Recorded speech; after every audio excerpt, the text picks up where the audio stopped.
just want to say I want to salute and celebrate you for working within what feels like minimising, to say, adversity at this point in time. You're doing a cracking job and we all rock, and I think we all need to celebrate and recognise that.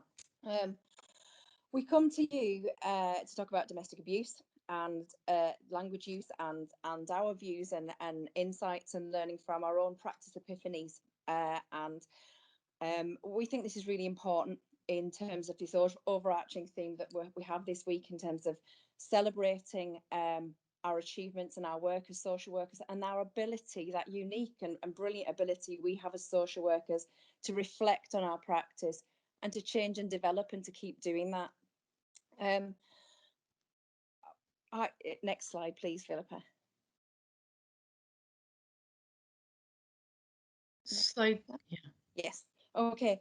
So I come to you right now as the leader of an independent reviewing officer team, an IRO team, who work with children in our care around their planning, and I also manage and supervise a group of conference chairs as well. I've been a social worker for over 20 years, and I come with lots of experience in various voluntary, private organisations, local authority, with children and adults, youth justice and fostering. So that's me, Heather Jenkins, and pass over to you, Genevieve. Okay, hi everybody. Happy International Women's Day to everybody. A really important day to be doing this particular presentation. So my name is Genevieve Free. I'm an independent reviewing officer and also a conference chair. And I work in Sunderland with Together for Children Sunderland. And I worked there for about 4 years, just coming up. But I've been in social work for the same length of time really as Heather, just over 20 years. And I've worked across all sectors, public, private and voluntary sectors, both in the Northeast and also in London, where I qualified many moons ago. And I'm also a practice educator. Now, what we'd like to invite you to do, if you would like to, is to use the chat just to tell us who you are. Just a little sentence, just so that we can feel that we are interacting with each other in this very strange circumstance. And we do recognise that this is a bit of a weird way of doing it. And both Heather and I are new to doing it this way as well. So if you can do that, and we will be checking the chat. So can I have slide 3, please? So, in relation to ground rules, we'd obviously love to talk to all of you. That would be something that would be wonderful to do. But the easiest way is to go through the use of the chat. So if everyone can familiarise themselves with the chat and use that to feedback and share your views, and we will try our best throughout this 1 hour session to respond to the chat in the best way that we possibly can. We recognise this session might trigger things for people, so please make sure that you are safe and you've got somewhere to take things. This area is a very emotive subject, and we're mindful that some practitioners may have experienced domestic abuse themselves. We aren't experts, and this session is not about us providing the answers. Sorry to disappoint, but it's really about trying to open up a learning environment to begin the discussion around language and the use of it. Okay, so just please be kind to each other and also to our good selves, being new to presenting in this particular way. Okay, can I have slide 4, please? So these are the topics, the areas we want to try to cover. We may not get through all of it, but we'll try our very best. So we're going to cover our motivation for our practice, why we're doing what we do. Does the language we use fit with our intent and our motivation? We're going to look at language that's commonplace in describing situations where there is domestic abuse. We're going to look at the impact of reframing and changing that language. We're going to give you an example of a risk statement within a child protection plan. And we're going to, towards the end of today's session, look at the impact this session will be having upon yourself in terms of your own practice. And again, just to repeat, this session is a bite-sized look at a very, very big subject. Next slide, please. So, why do we do what we do? What's our motivation to practice? So, obviously, we want to create greater safety for children and families through our support and intervention in their lives. One way of doing that is intervening early in a family's life, in a child's life, and this can prevent children entering into the child protection process and ultimately prevent them coming into care. We obviously want to create better life chances for children and their families. And again, one way we can do that is by providing resources which are targeted specifically to address the needs of those children.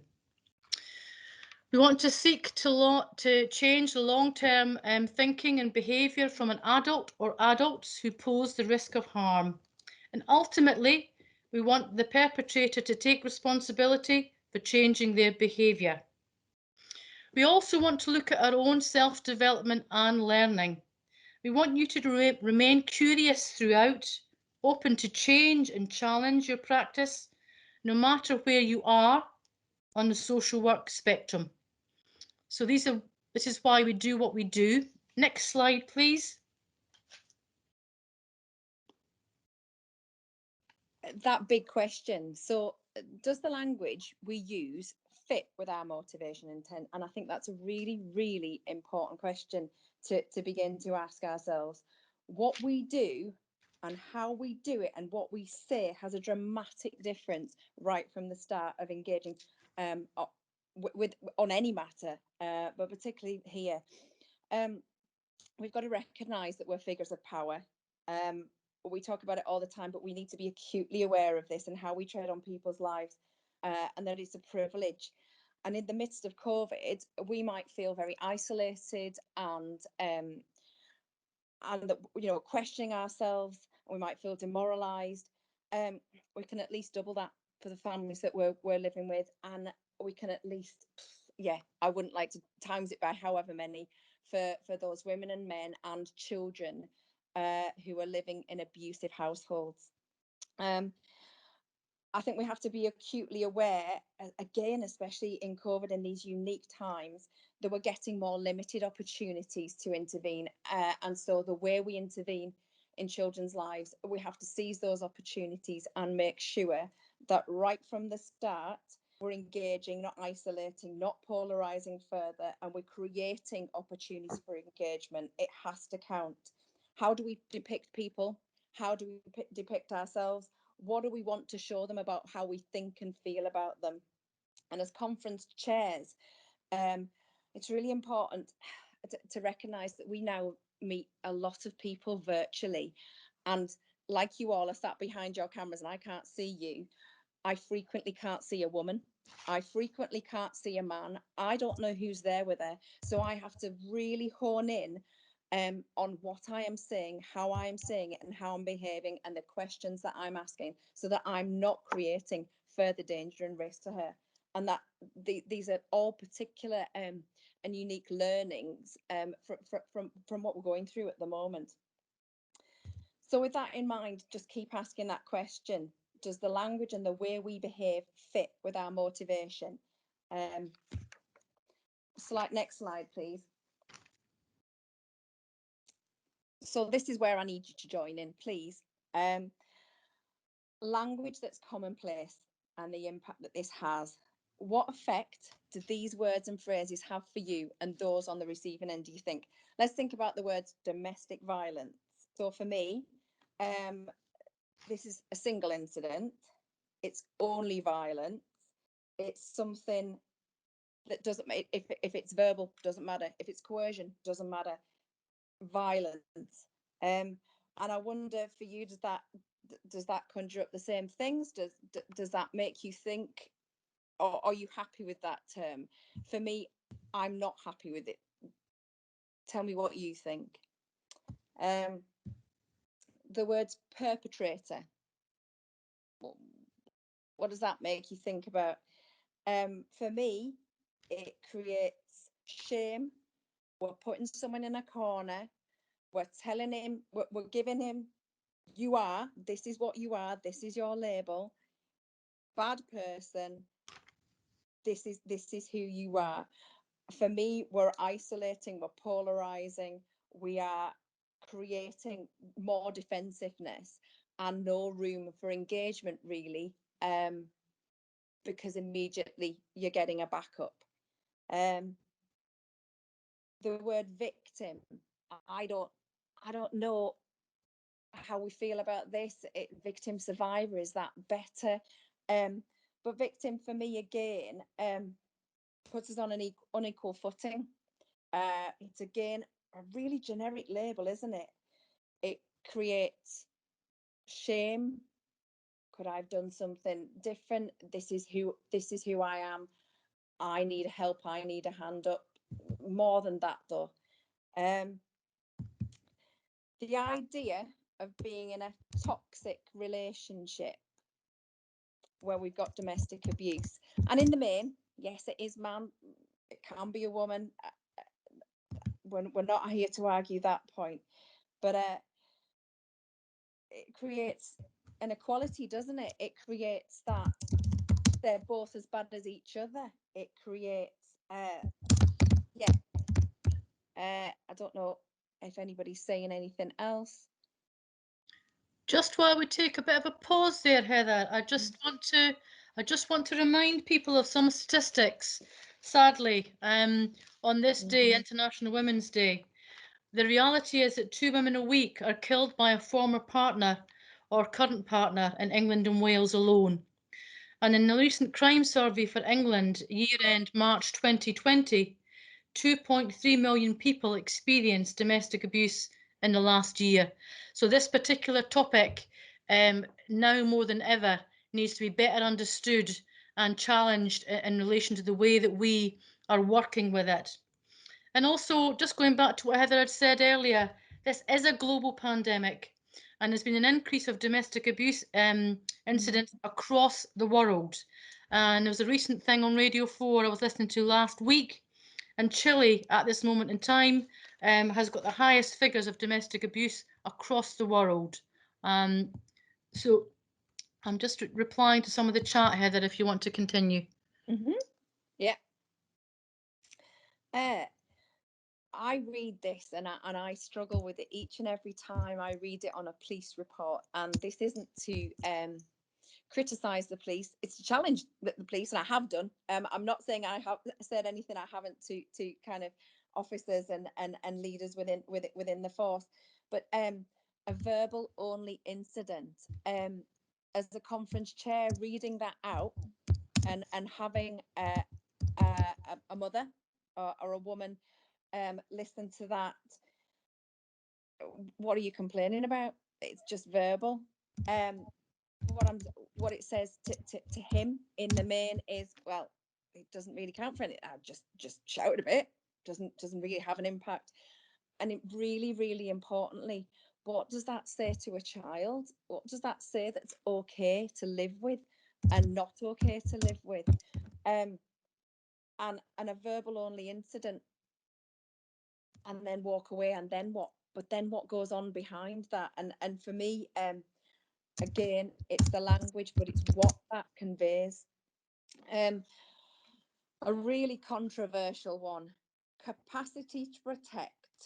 That idea of having a capacity to protect, that idea of failure to protect, and that idea of until quite recently, um putting children on plans under the category of neglect where there is domestic abuse, and for the reason that it is a failure to protect. I wonder how you feel about that.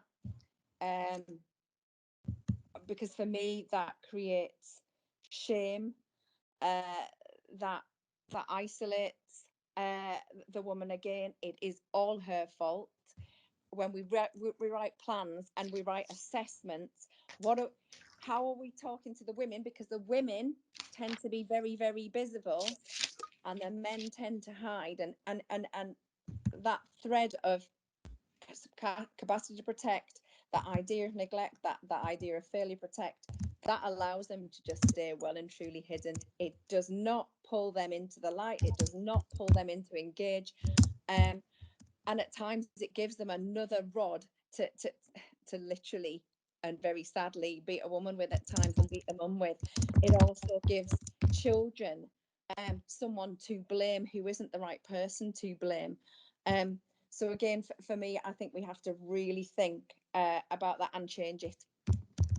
um, the idea of when, and I've seen it written really recently, of written an assessment, and this isn't a criticism, it's more of a challenge to think again. Could you change the way you depict it, and would it have an effect? The idea of someone having a history of relationships featuring domestic abuse. Now that tends to be written about a woman when and again, this very idea that a woman would go onto Tinder and select, and I'm being very facetious here, but and would select a man who was going to harm her, who's going to abuse her, who was going to scare and terrify her children, and may even harm her children directly. Um, I, I think we have to really think about again that idea of somebody having a history of relationships featuring domestic violence, because it tends to be what we write about women rather than what we write about the men who've been violent. Um, and lastly, the idea that children are asleep, not present, seem that it, it really does my head in. The idea of happy and settled. Um, if we dig deeper, are those children really going to tell us that they're happy and settled? When children are asleep, do they really not experience any of this domestic abuse? When they're not present, either by not being in the house or not in the room, does that mean that this doesn't affect them? Do they not walk into that atmosphere? Do they not see the damage to either the property or to mum? um Again, I just think we need to kind of think about that, and I'd open up the discussion really to you all in terms of, are there words and phrases that you find troublesome, that you would want to challenge and kind of call out, as it were? Please don't give us tumbleweed. No, can I just add to that particular last bit about the children were not asleep? And there's lots of research studies that show that adult survivors of childhood domestic abuse, being part of that, they remember as adults the terror of being in a household like that. So again, we just need to dig a lot deeper when we hear statements like this to make sure we're not missing anything. Okay, is there anything anybody else would want to comment on or say? There's things in the chat. Yeah, I'm looking, I'm seeing appearing happy and smiling is often a fear response in children. Yes, keep it happy, keep it smiling, keep it okay, stroke the situation. Yeah, absolutely. Is it is the police report who often report the children were asleep and settled. Yes, yes. It is frequently what I'll hear, that yeah, the children were asleep in bed. um yeah, some of this terminology lacks any subjective context. Yes. um Many adult survivors recount, yeah, the terror of growing up. Absolutely, life damage. Gillian, you're saying the capacity to protect implies that the issues with the woman. Absolutely, absolutely. um the word violence is really not enough. Absolutely, we have to call the incidents by their name. Absolutely.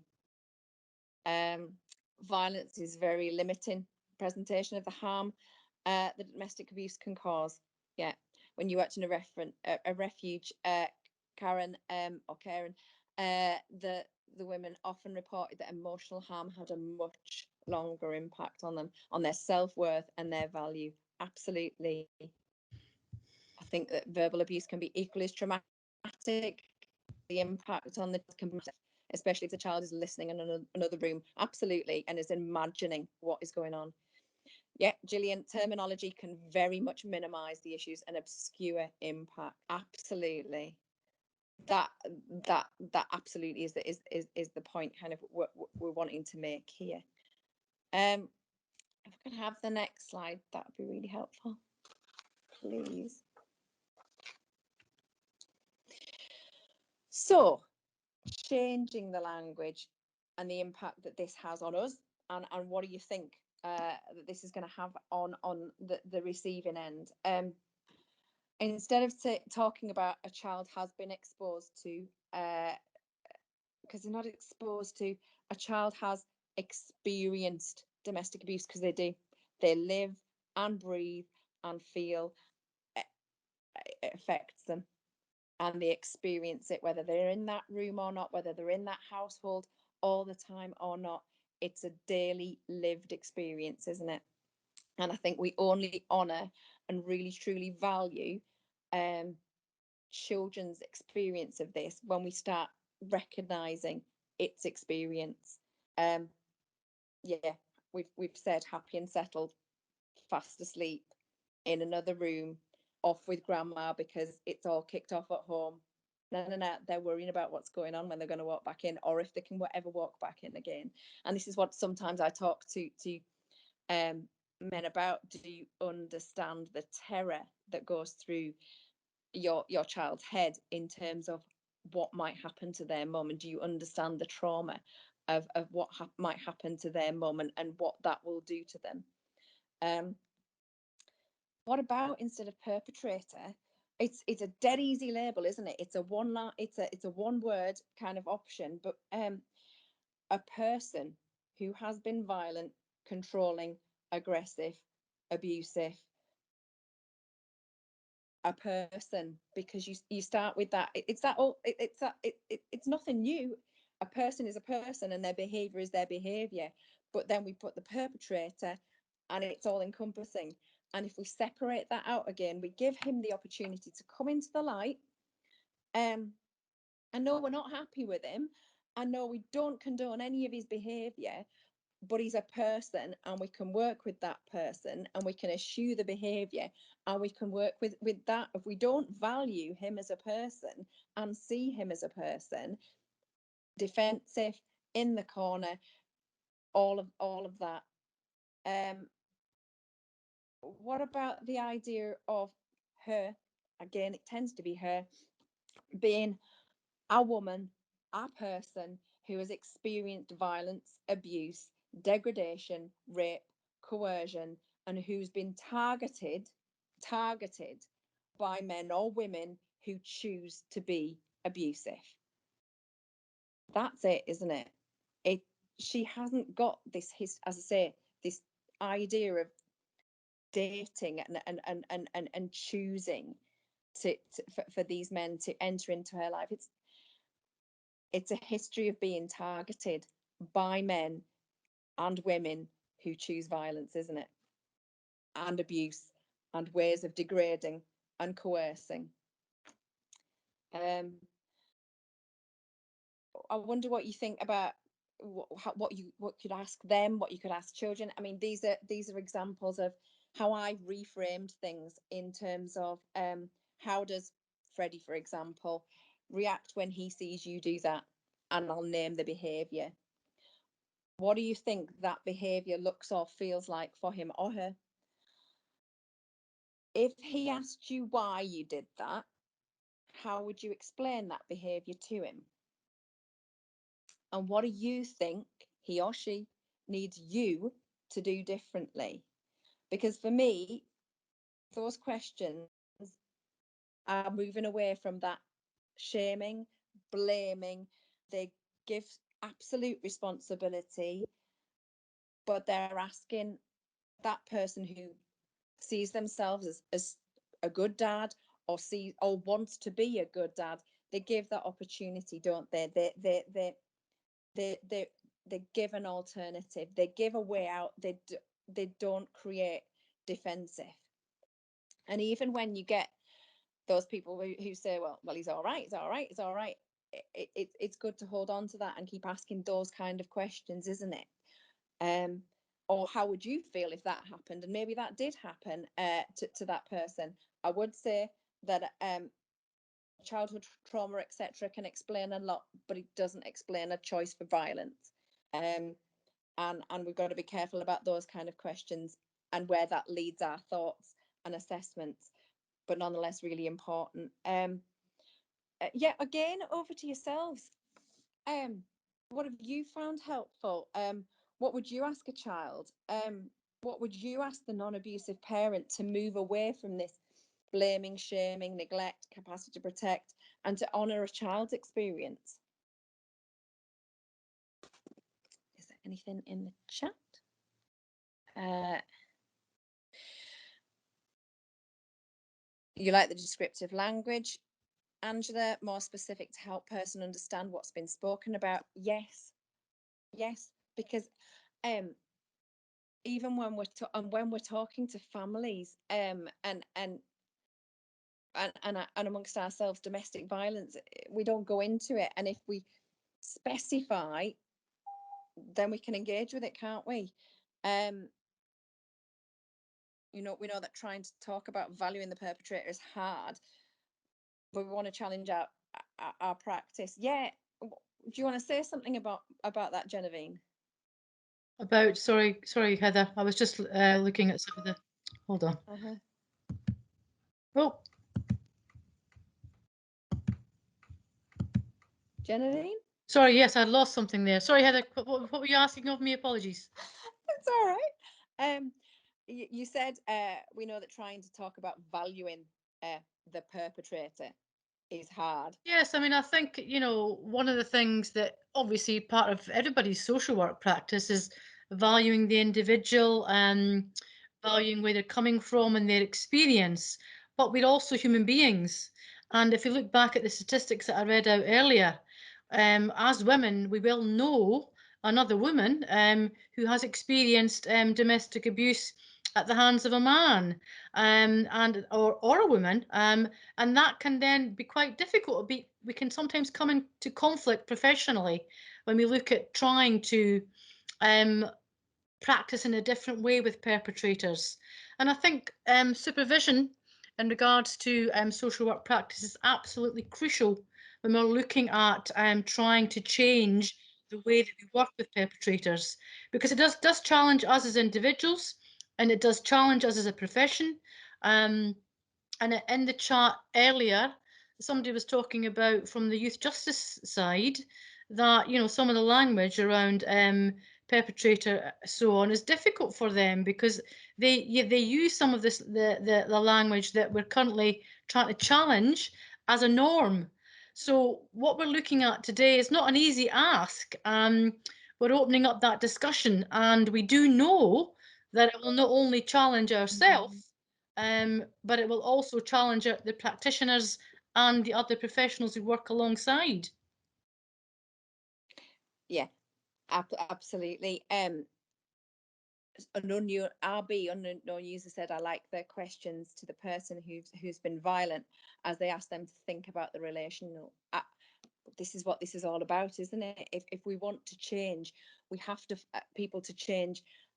We have to find some common ground. We have to find something to hook them in. We have to find something that motivates them to get involved in this. Pointing at them, labeling at them, telling them how bad and evil and horrible they are, ain't going to change. We don't change when people point the finger and tell us how awful we are. It's more enticing, it's more inviting Yeah. if there's something we can engage with. um So we've got some Reframing chats.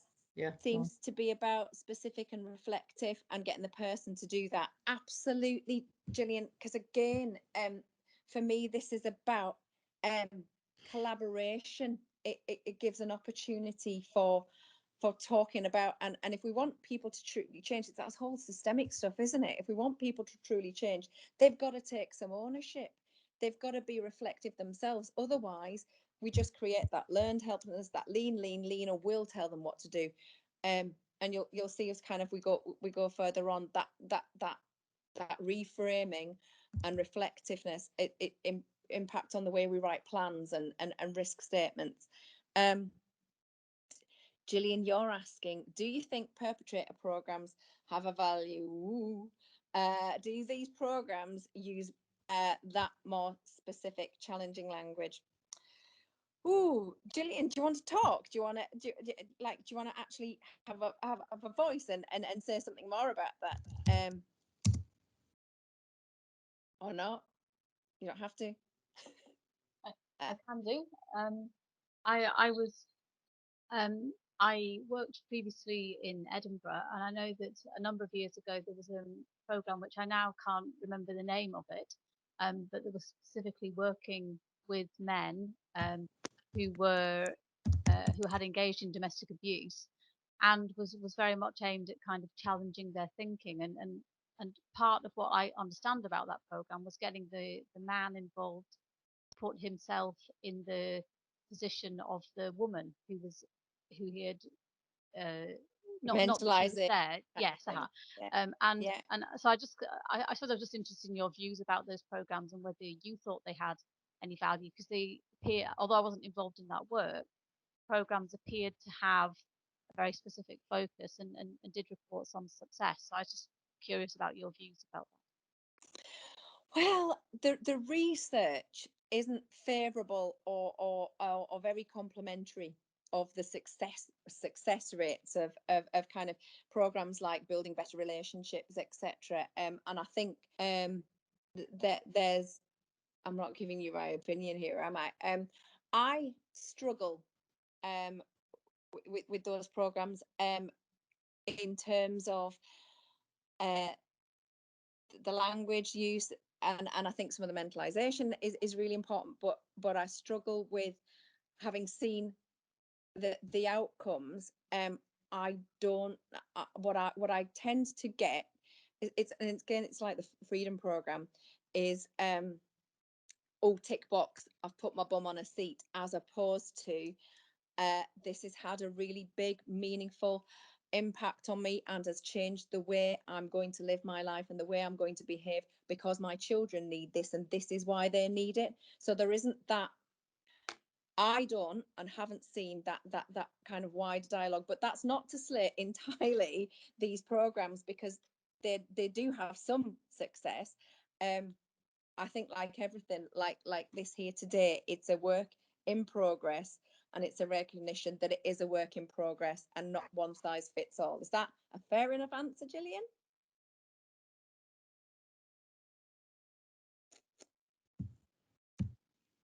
Yes, thanks. Unmute, that's fine. Uh, I think we might need to move on to the next slide soon, Heather. okay, yeah. I'm just one comment from Angela. Early education in schools, PH PHSE is required about the relationships as a minimum standard for boys and absolutely. I've seen positive results from men attending building better relationships. Well, that's fab. Good.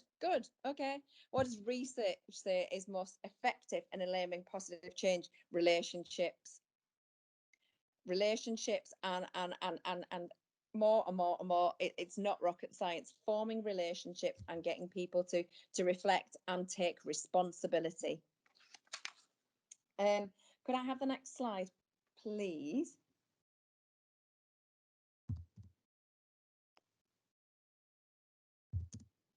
So I said to you that language, etc.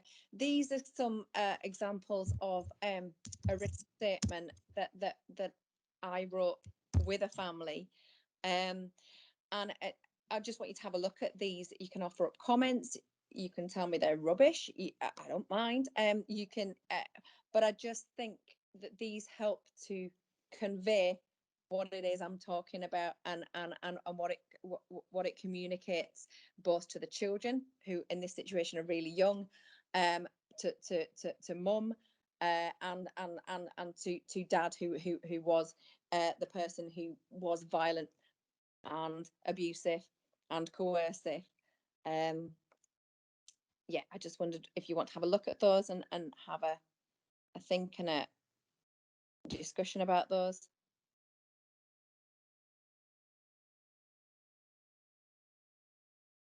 Yeah, we can just take a pause there, Heather, to give folk time to just digest that, because there's quite a lot of information.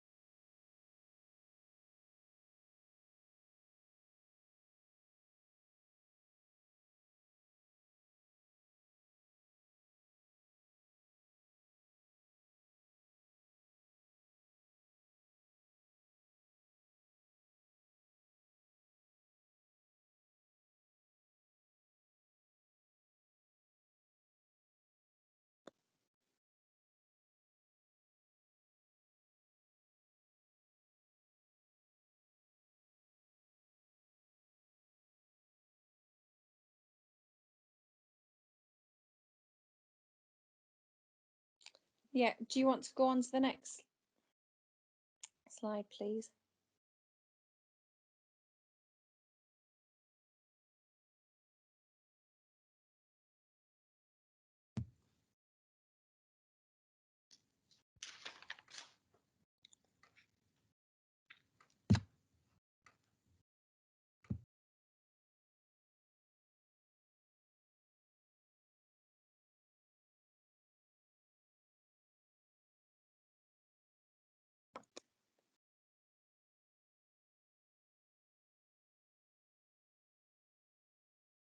Yeah, Gillian, that's what I'm hoping to get, or we hoped to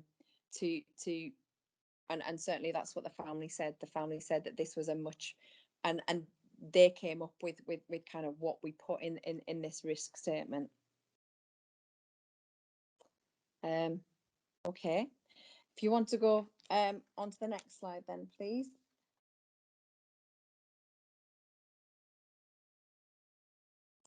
In terms of, so yeah, actions on a plan, on a child protection plan.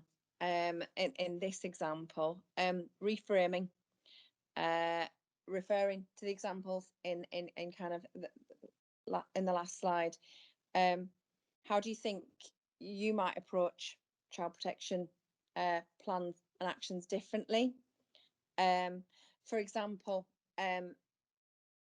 the woman in this situation said really clearly, don't ask me to call the police, because I'm not going to do that. It's too hard. Can't do it. Again, and it goes back to this kind of blame, shame, who's responsible, who can help. And she said, I just can't do this. So she's saying she might find it really difficult not to respond to Gus if he gets in touch or tries to see her, and so needs support to manage this and not be expected to deal with this on her own.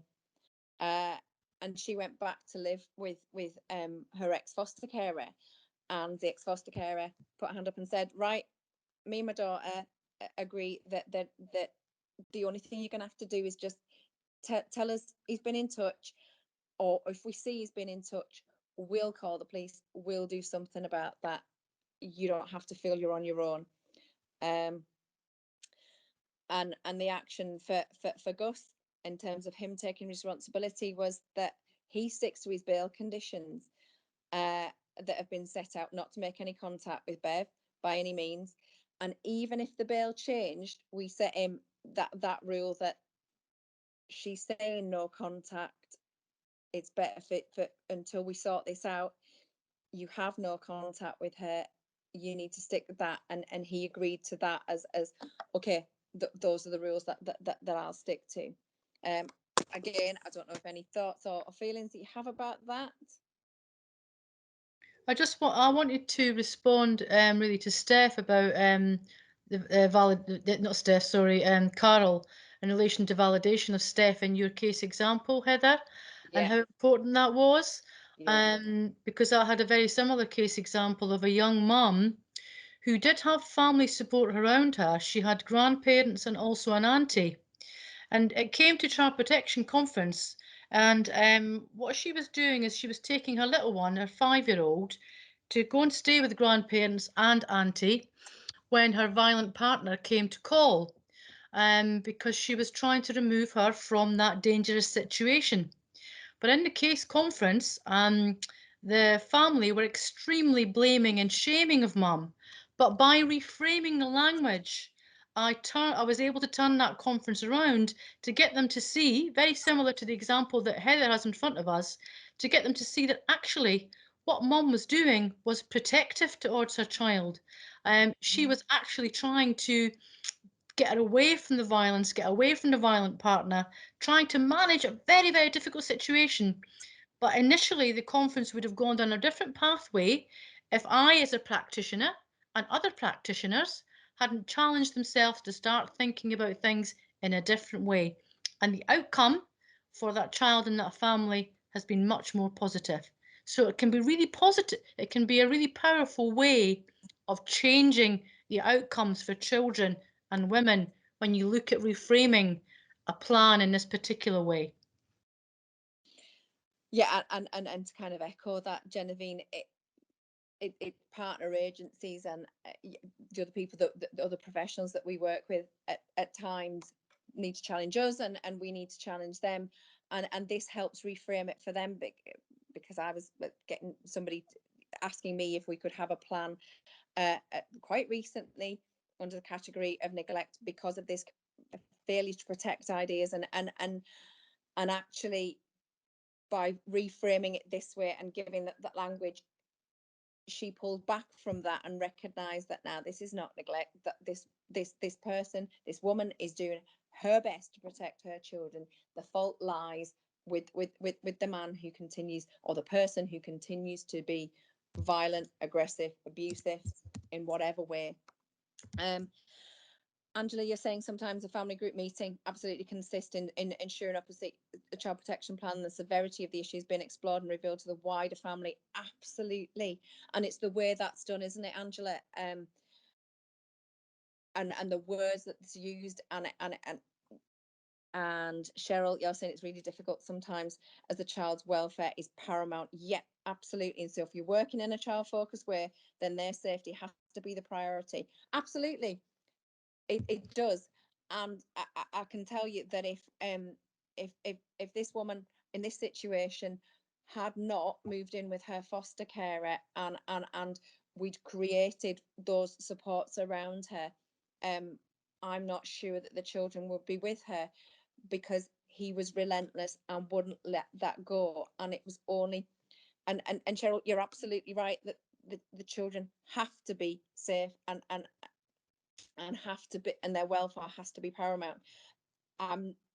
Please don't get me wrong, I'm not taken away from that at all, and where children require interventions to protect them, that's absolutely what should happen. It's about a wider reframing here, though. Okay. Excellent. Anything else anybody wants to say, or should we move on? Yeah, I think next slide. Oh, so this will give us a bit of time, hopefully, to scoop up some more chat. So really, what are you taking away about the language we use and the impact on your practice? So what we want you to think about is, in what ways do you think that today's session has positively challenged you, and how it might challenge those people that you work with in your day-to-day practice within social work. So we want you to take that away from today, and also to think about what impact do you think reframing the language and the examples that we've given you may have upon the families and children that you currently work with. Do you actually think it's going to achieve better outcomes? Will it achieve increased safety? Or will it just make things more confused, and people won't know where they're at because we're changing things, and change is always difficult, not just for us as professionals, but also for families. And crucially, what we'd like you to think about is to take just one thing away from today's session that you think you can tangibly use to make a real difference to children and families, by looking at going back to the very beginning, changing the language, changing the practice, improving the outcomes, making children safer. What one thing do you think that you could actually take forward from today? Please feel free to share it in the chat if you would like to, or in every way you want, and we can try to scoop up some of those questions or anything else you've got that you would like to run by us.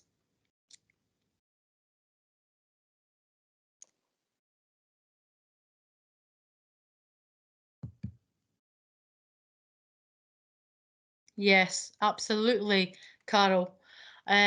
Yes, say what you mean what you say, call it out. Don't shilly-shally. Yes, we said that the relationship is the most important thing. It's absolutely fundamental to social work practice. But in trying to build a relationship, you mustn't lose sight of your key function to protect children from harm.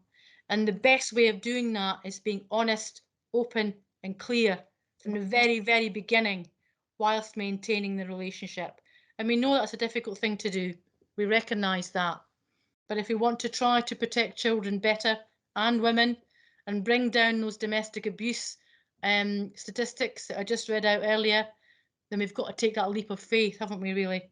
We've got to be brave.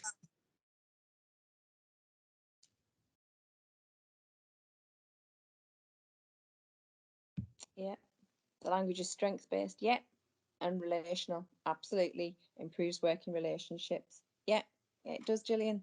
It works. Katie Louise, you're saying, I think that describing all parties within the situation as individuals, people rather than victims, perpetrator labels, absolutely provides opportunity for growth and change. Yes, because if you're a perpetrator, you're a perpetrator. You can't change, you can't grow, you can't get out of that label, or do you just become another label? Absolutely, Katie. And right at the beginning of your practice, great that you're kind of considering this and reflecting on that, because that stands you in really, really good stead. ZA, what I will take from this is recognising more strongly the efforts that women is trying to protect their children. Yeah, that there aren't, and sometimes we just need that prod and reminder, don't we? That I really don't know many women who don't want to protect their children. But equally, until it's pointed out to them, really pointed out to them and talk to them honestly and openly, rather than wagging a finger, how many men really, really, really think about the impact, not only on that woman, but on their children, and Yeah. the impact. How many men or women who are abusive in some way really, really, really understand what they're doing to their children. It's only, for me, my experience and my learning is, it's only by asking those questions. How do you think Timmy, Freddie, Sally sees that? What do you think Sally thinks when you do that? What kind of dad do you want to be? How can you be that dad? Um, And then Katie, yeah, yeah, absolutely, Katie. yeah, It's about collectively working together. We're not just talking about social workers being challenged and looking at reframing the language. We recognise that the only way that we can change practice fundamentally is by doing it together. So absolutely spot on, Katie. Introduce this new way of looking at things. If you feel comfortable about it and you think it's going to work within your practice, introduce it as quickly as you can, see what outcome comes from that, see what feedback comes from that. And that's how we change things overall, isn't it? It's not just our practice, but it's also other people that we work alongside. Yeah, that's lovely, Katie. Thank you. okay.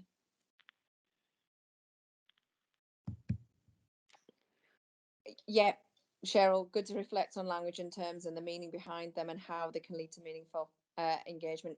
Absolutely.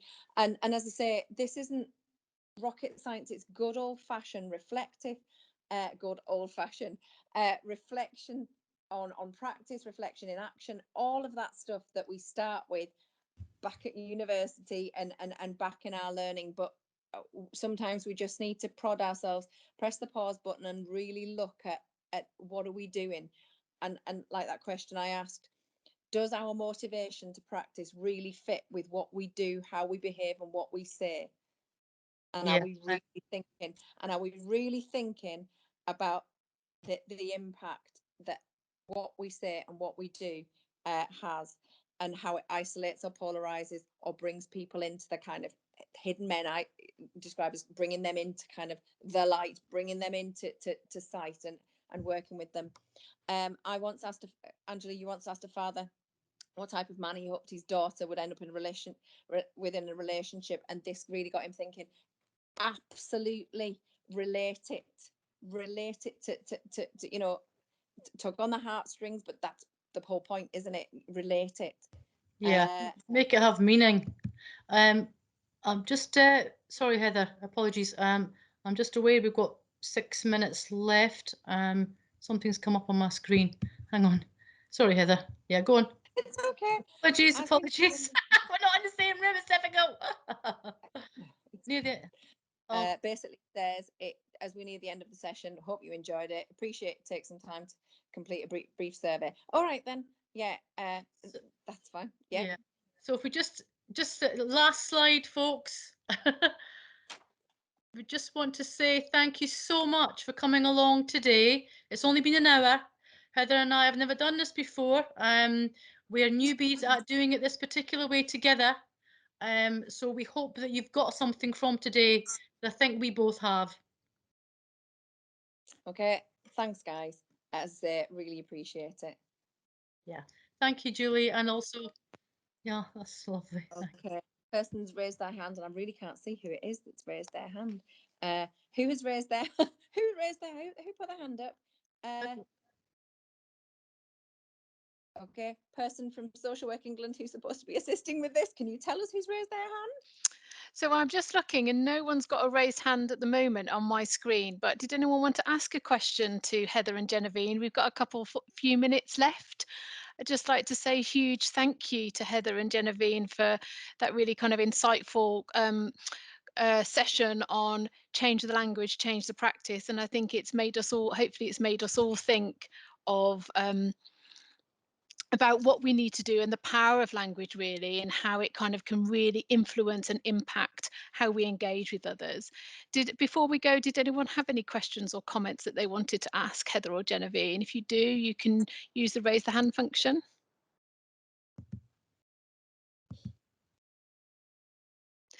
Angela, do you want to say something?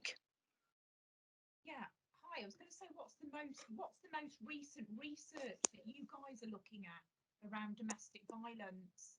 I mean, obviously, I'm a member of BASWA and I read community care and I read all the NSPCC reviews, but I just wondered if there's a specific piece that's the most recent or your favourite and most informative.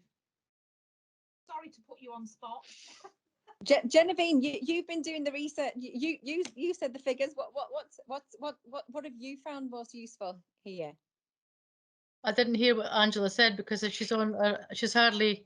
Genevieve, Angela asked what is the most recent research that you would recommend for her to use. She's a BASWA member, she reads community care, but is there any pertinent research that you could signpost her to and to everybody else that may be of use to those attending today's session? Well, I think that both Heather and I have undertaken some training, Safe and Together training, which I would definitely advise people to sign up to. So that from my perspective, that's really been extremely useful, Angela. So that's what I would be guiding you towards. Who runs the training? Safe and Together.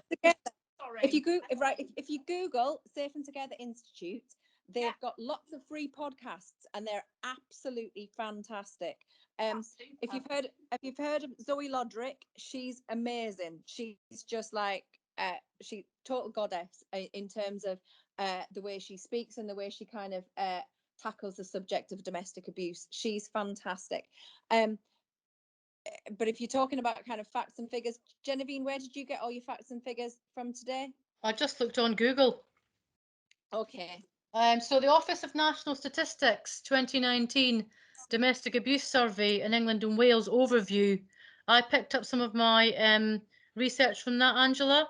So Office of National Statistics 2019 Domestic Abuse in England and Wales overview, and also the Crime Survey for England the year end March 2020. Is that okay, Angela? That's absolutely brilliant. Thanks very much. Really enjoyed it. Jolly Thanks, good. Angela. Jolly good. And Zoe's asked who the speaker you recommended. I don't know if you could put the speaker's name in the chat, Heather. That would be really great. Or Genevieve, Zoe, the speaker you just talked about. That would be really fabulous. And I'd just like to take this opportunity to thank Genevieve and Heather once again. As you know, that this session's been recorded, so it will be available on our YouTube channel following after Social Work Week. We would appreciate if you could take time to fill in the survey, which Julie has kindly added to the chat. And we would welcome any feedback that you may have through our post-event survey or by emailing socialworkengland.org.uk. And just a reminder, the talk about language and the language used and the impact it has on practice would be really pertinent to any social worker's CPD. So it may be something in thinking about and reflecting on today's session that you may want to use that as a way of meeting your CPD as part of your registration for 2021.